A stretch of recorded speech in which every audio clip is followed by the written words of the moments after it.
دعا کی قبولیت کے خاص اوقات۔ اسلام نے ہمیں کچھ ایسے لمحات بتائے ہیں جن میں مانگی گئی دعا رد نہیں ہوتی۔ پہلا وقت بارش۔ بارش کے وقت کی جانے والی دعا رد نہیں ہوتی۔ بارش اللہ کی رحمت کا نزول ہے، اس وقت کی دعا قبول ہوتی ہے۔ دوسرا وقت اذان۔ اذان نماز کی دعوت ہے، اور جب اللہ اور اس کے رسول کا ذکر ہو رہا ہو تو خاموشی سے ادب و احترام کے ساتھ سن کر کی جانے والی دعا رد نہیں ہوتی۔ تیسرا وقت سفر۔ جب کوئی مسافر سفر کر رہا ہو تو سفر کے دوران مسافر کی دعا اللہ کے ہاں خاص مقام رکھتی ہے، وہ بھی رد نہیں ہوتی۔ چوتھا وقت ہے مصیبت اور تنگی۔ جب بندہ بے بس ہو کر اللہ کو پکارتا ہے تو اللہ ضرور اس کی پکار سنتا ہے۔ پانچواں وقت تہجد۔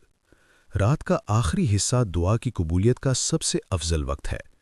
حدیث شریف میں ہے، اللہ تعالیٰ ہر رات آخری پہر آسمان دنیا پر نزول فرماتا ہے۔ صحیح بخاری، صحیح مسلم۔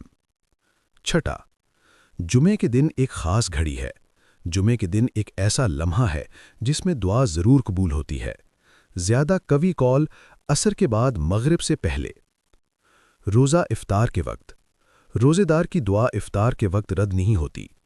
مظلوم کی دعا۔ مظلوم کی دعا اور اللہ کے درمیان کوئی پردہ نہیں ہوتا۔ دعا کی قبولیت کی آداب۔ حلال رزق کھاتا ہو، دل کی گہرائی سے دعا کی گئی ہو، دعا جلدی جلدی نہ کی گئی ہو، درود شریف سے ابتدا اور اختتام ضرور ہو، اور کامل یقین کے ساتھ مانگنا۔